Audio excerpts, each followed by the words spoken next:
Agora a gente sabe que o tempo é um fator primordial nesse nosso contexto aí de desenvolvimento emocional. Mas existe outro, tão influente quanto: padrões familiares.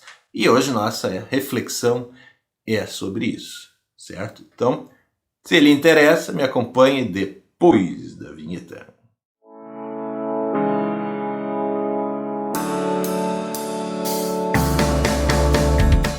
Olá, tudo bem? Eu sou Alexandre Herzog, psicólogo e gestalt terapeuta. E aqui na internet falo sobre emoção, percepção, sentimento, comportamento, atitude, esses aspectos vivos da alma que nos tornam humanos. E sobre essa coisa de ser humano, a Gestalt subsidia excelentes reflexões, como você pode estar acompanhando aqui conosco, certo? Na proposta de hoje, queremos entender o aspecto dos padrões familiares e a sua influência no nosso desenvolvimento emocional. Então, a partir do próximo tópico, nós imediatamente nos encontraremos com os nossos ancestrais. A ancestralidade tem sim uma influência muito grande no nosso repertório emocional. Existe um exemplo muito conhecido, e que se pode notar na influência de um padrão familiar. Se você quer identificar, por exemplo, padrões familiares, a sua forma de perceber e de se emocionar, comece a olhar para os seus avós, depois para os seus pais. Por que eles? Porque normalmente são as pessoas que ainda estão vivas. Se você tiver um bisavô vivo, isso será ainda mais nítido e interessante, os padrões familiares. O que acontece é que a transgeracionalidade é esse padrão de transmissão. Transmite o quê? Crenças, valores, padrão de atitude, de percepção. E como que é essa transmissão na prática? A família é o nosso primeiro grande modelo de influência. É o nosso primeiro grande contato com as relações humanas. Então, por exemplo, esse processo que a gente fala aqui de perceber e se emocionar, você quando era uma criancinha e assistia brigas homéricas do seu pai com sua mãe, você entendeu isso de alguma maneira, da maneira que foi possível, com a estrutura emocional que você tinha. Uma maneira que costuma ser possível nesse contexto é da criança pensar que ela é a responsável pela briga. E nem sempre é isso. Praticamente nunca, inclusive. Às vezes a família passa por um contexto terrível no financeiro, o casal está brigando por isso, e a criança vai ficar sem leite, por exemplo, e ela presencia a discussão por esse aspecto, e deduz que a culpa é dela, para tirar essa culpa depois. Então perceba que o que eu te falo insistentemente aqui é muito verdadeiro, embora pareça um tanto abstrato. A criança vai ter lá isso que ela conseguiu entender, de que ela é culpada pela escassez dos pais, por exemplo, financeira. Vamos supor que ela tenha fechado uma percepção assim, que isso poderia interferir para ela depois, ela pensar que ela não é digna, que ela não consegue. E é culpa dela? Não. É culpa dos pais? Também não. Mas é a responsabilidade de todo mundo. Então isso seria um exemplo de como uma crença se instalou no repertório, no sistema pessoal de alguém, a partir desse convívio familiar.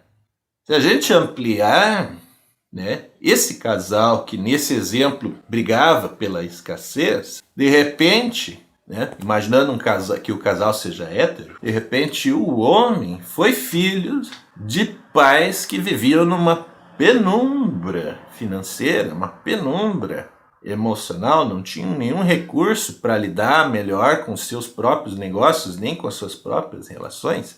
Então, ele cresceu num ambiente onde não havia tanto carinho, tanta responsabilidade e se porta de uma forma um tanto mais agressiva quando a sua esposa, por exemplo, o confronta, escuta, e o pão das crianças e o leite, né? E aí ele rebate, mas eu não estou conseguindo, eu estou trabalhando, aí começa, e vai, e cada um, né, se degladia com seus argumentos e ninguém cede, e a criança ali assistindo e pensando que ela é a responsável. Só um exemplo. Né? Nem todos os lares são assim. Esse exemplo, obviamente, eu aumentei bastante, só para ficar mais claro, mas do jeito que ficou claro, a gente consegue entender formas de como as relações familiares muitas vezes acontecem e como a gente as percebe. Supondo que a criança tenha percebido assim, ela pode ter tido sensações corporais bem desagradáveis, tipo coração, né? Quando a gente se percebe num conflito, muitas vezes já fica acelerada, a gente ativa todo o nosso sistema de luta ou fuga, né, para se preparar ali, para se defender, para responder emocionalmente, né? E aí imagina, coloque-se no lugar da criança. Imagina que ela fez uma ideia de que ela é responsável pela briga dos pais, ela está sentindo a tensão desse conflito que os dois estão manifestando ali na frente dela, e isso a sufoca, a ameaça, então o coraçãozinho dela bate acelerado e ela não tem uma clareza, né, de como lidar com o seu coraçãozinho acelerado. E aí isso se torna uma experiência de alto impacto emocional associada a uma crença que foi feita. Isso é um exemplo de influência familiar, a qual muitas vezes acontece. No próximo tópico, a contraposição desse argumento inicial aí com experiências práticas de como isso nos influencia hoje em dia, supondo que a gente tenha sido a tal criança. Se você tem acompanhado aqui essa série de junho de 2023 deste canal, você está familiarizado com alguns termos que vou usar aqui. Caso não tenha acompanhado, clique ali em cima, tá? Para não perder nenhum detalhe. Inclusive, você pode, até vou deixar dois em seguida.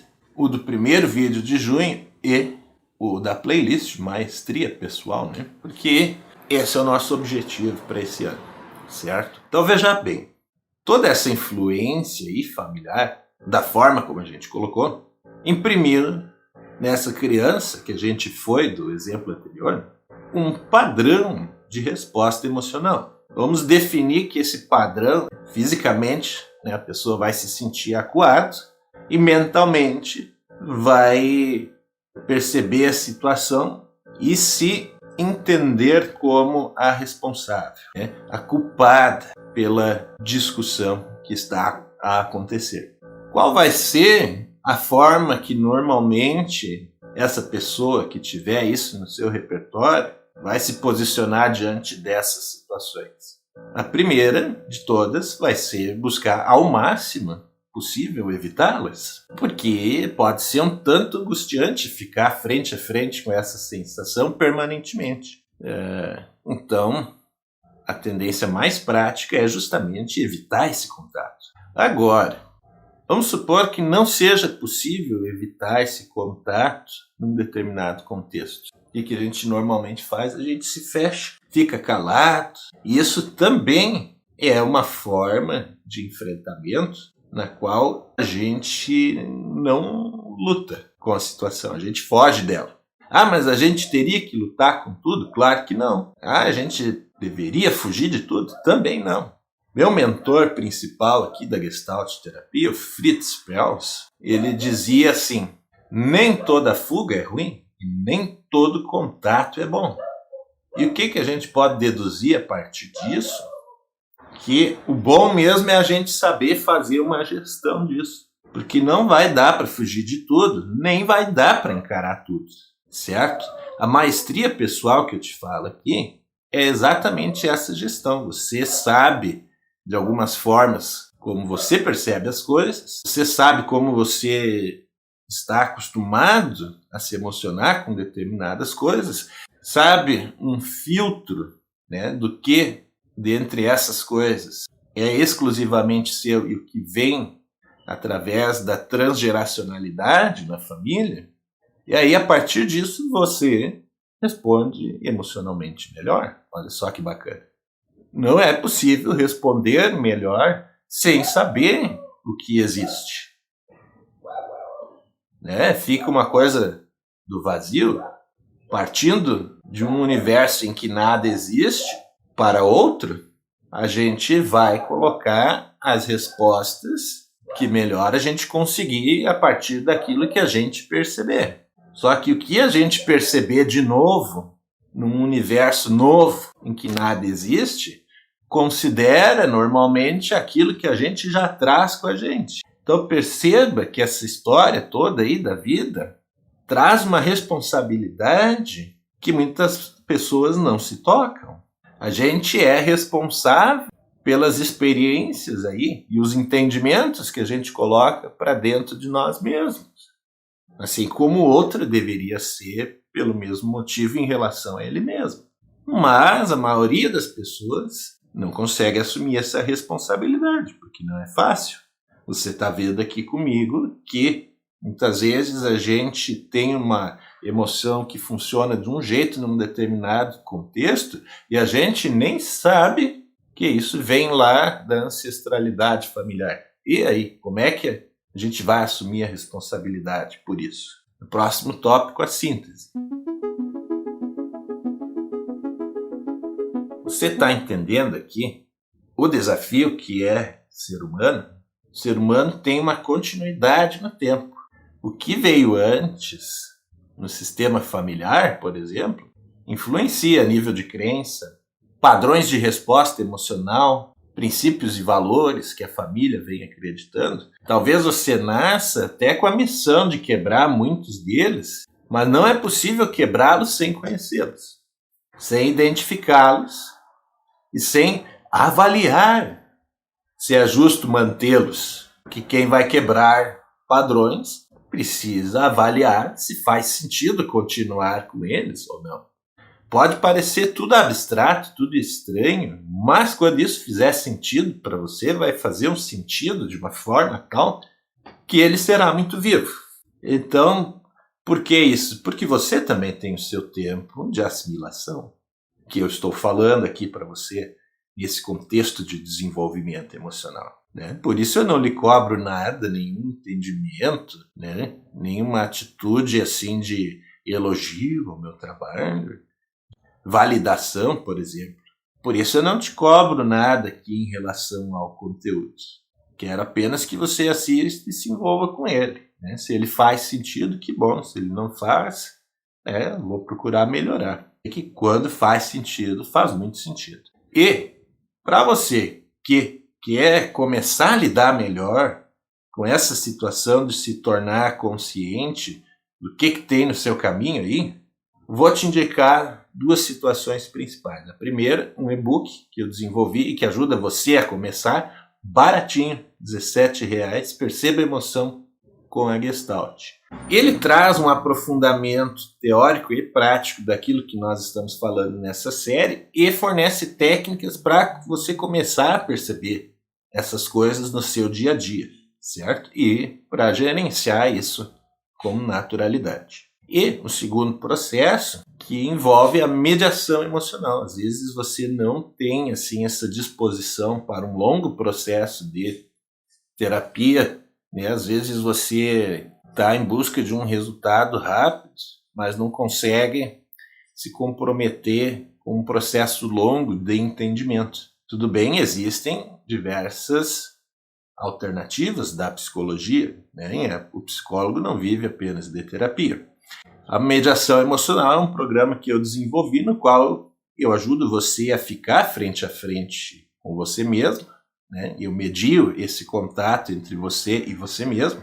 Vocês entram num acordo diferente a respeito de alguma dinâmica emocional que esteja acontecendo e eu monitoro você no seu tempo de assimilação dessa nova realidade aí por um mês. Achou interessante? Então clica no link da descrição desse vídeo para conhecer melhor essa proposta aí. E também tem link do e-book aqui. Quero registrar aqui um novo agradecimento a você, porque você está sempre por aqui, você me conheceu hoje, se conectou a essa proposta, ela é algo que foi pensado para o bem-estar das pessoas. Então, se você achou legal, pode até compartilhar esse vídeo com quem você acha que se beneficiaria dele também, e tudo isso ajuda a proposta a evoluir, certo? Então, gratidão por você existir e por me assistir. Até o próximo vídeo.